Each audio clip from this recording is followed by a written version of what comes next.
Good afternoon, students. Today's session is for GNM Nursing first year students. The topic is mammary glands.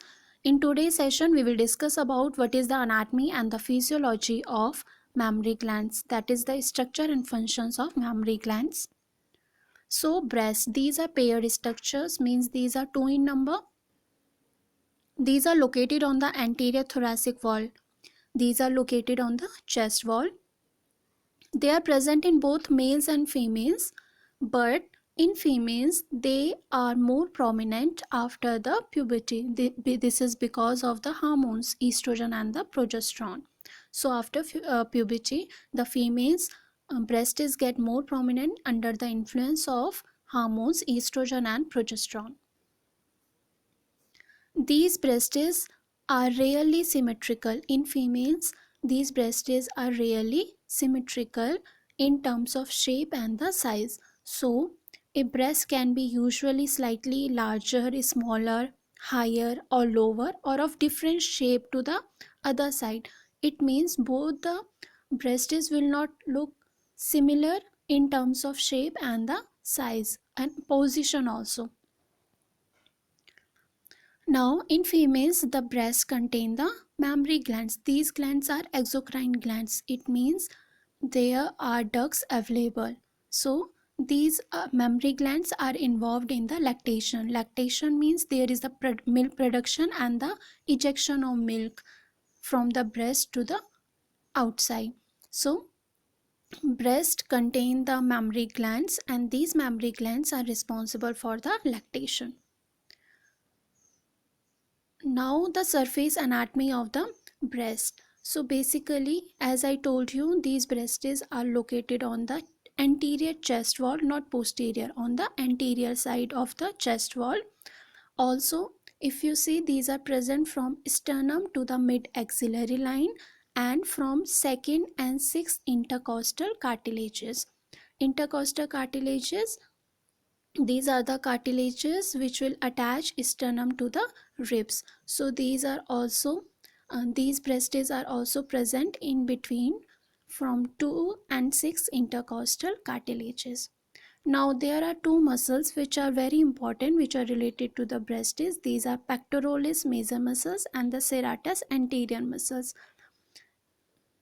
In the superior portion, the pectoralis major.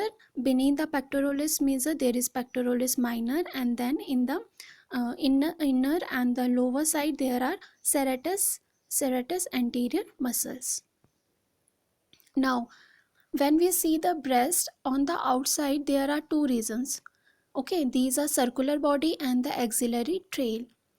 Now, circular body is the largest portion. It is the most prominent part. Okay, and the axillary tail, it is very small part, and it is from the some portion of this muscle pectoralis major towards the armpit, that is axillary fossa. So there is the circular body which is very large, which is prominent, and then there is the axillary tail which will run from the pectoralis major portion to the armpit. This is see this part which is shown here with a black mark. It is the circular body. Okay, so at the center of the breast there is a nipple, and nipple is composed of smooth muscle fibers. Okay, and then surrounding the nipple is a pigmented area of skin, and it is known as areola. Now in the areola, during pregnancy, what happened, there are sebaceous glands which are present in the areola. Okay, sebaceous glands are present in the areola, but during pregnancy these become very large and they secrete an oily substance. So when the baby takes breastfeeding, this will lubricate the nipple. So in the areola there are sebaceous glands which are secreting the oil substance. During pregnancy these become very large and they are called Montgomery tubercles also. And from this oily substance the nipple get lubrication, so it will be helpful for the child or the baby to do breastfeeding, because it will lubricate the nipple. This will prevent dryness of the nipple. See, the circular body, we can divide the circular body into four parts, four quadrants: upper outer, lower inner, and the upper inner. And as I told you, there is the axillary part. This you can see, this is axillary part, is also known as tail of Spence. So axillary tail, which is also known as the tail of Spence, Spence tail, axillary process. Why it is called tail of Spence? Because it is named after the Scottish surgeon James Spence. Now, anatomical structure. This image is showing the anatomical structure of the breast. So one by one I will uh, tell you the structures which are present in the breast. First, you can see rib. Rib, as you all know, the breasts are located in the chest wall, and these are present from second to sixth intercostal cartilages. Then there are ribs. In between the ribs there are muscles. These are called intercostal muscles. Then there is the pectoralis major muscle. This is important, pectoralis major muscle. Then there is fascia, which is connective tissue. Then there are ligaments, which are known as suspensory ligament of breast or the Cooper's ligament. Okay, Cooper's ligament are present in between the fascia and the skin. Now then there are various lobes. Lobes are further divided into lobule. In the lobule there are alveoli. Okay, then there are ducts, secondary tubule ducts, which converge to form the mammary duct. Then lactiferous sinuses, where the milk gets stored, the lactiferous duct, and then the areola and the nipple. In between the lobes there are presence of fat tissue. Okay, this is called adipose tissue. So let's discuss in detail what is there in the anatomical structure of breast.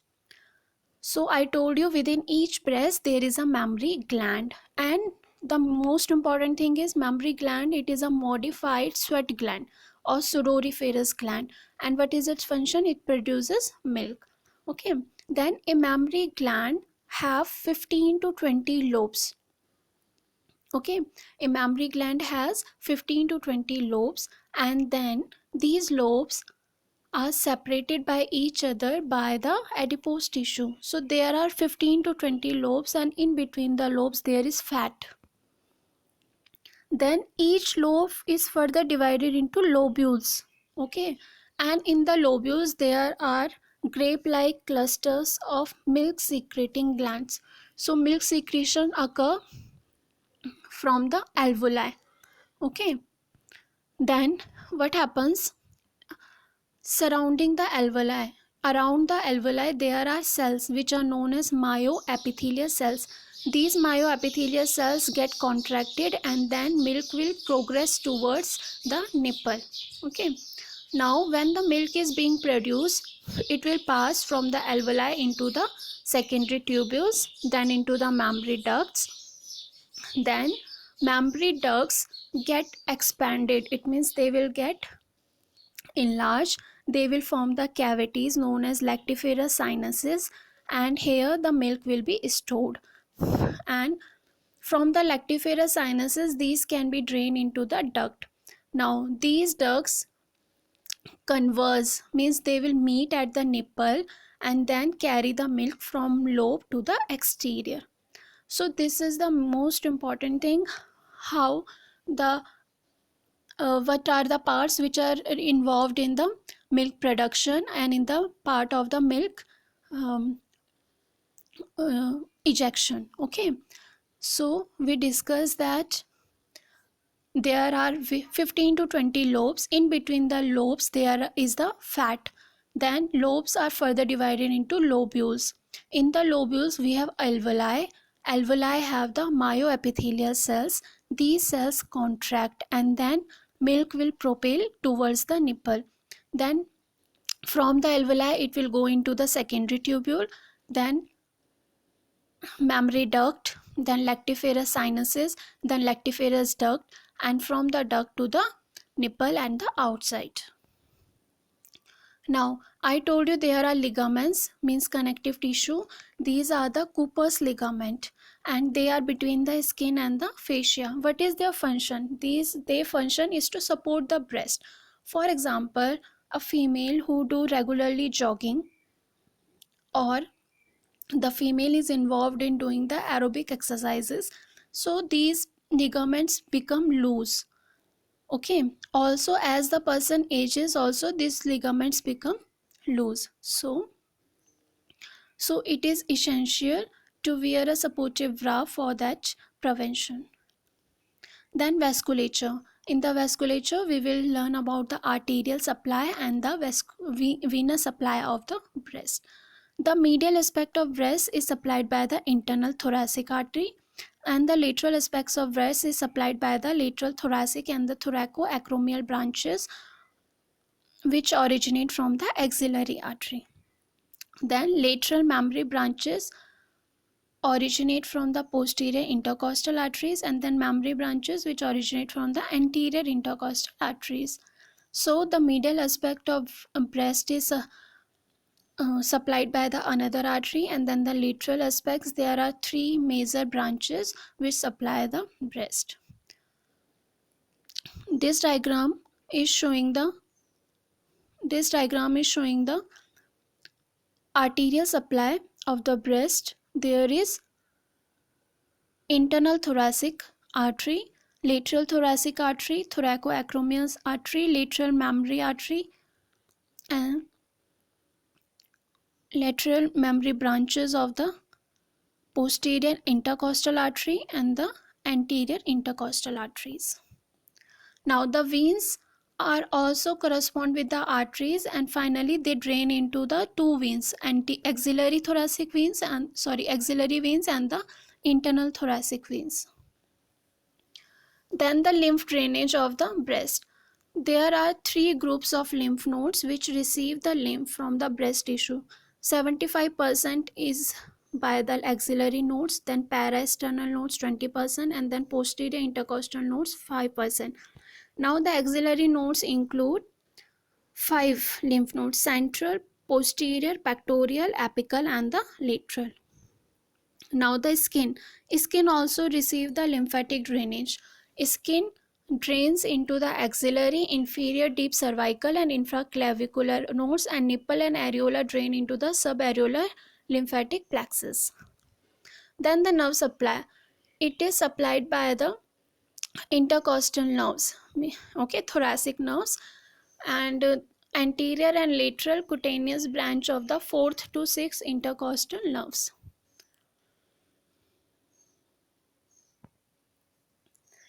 I told you what is the function of the breast. It is the synthesis, secretion, and the ejection of milk. So milk production, which is done during the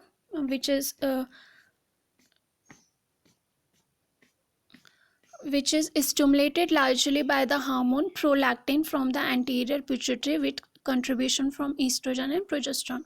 So for the milk production, prolactin hormone is responsible along with the estrogen and the progesterone. And milk ejection, for the milk ejection, oxytocin hormone is responsible. So if the baby is suckling, this will stimulate hypothalamus, okay, and then it will signal the posterior pituitary to release the oxytocin. This oxytocin will contract the myoepithelial cells of the alveoli, okay, and the increased pressure causes milk to flow through the duct system and then release through the nipple. So in today's session we discuss what is the structure and the function of breast, and I hope you have learned about these functions and the structure of the mammary glands. Thank you.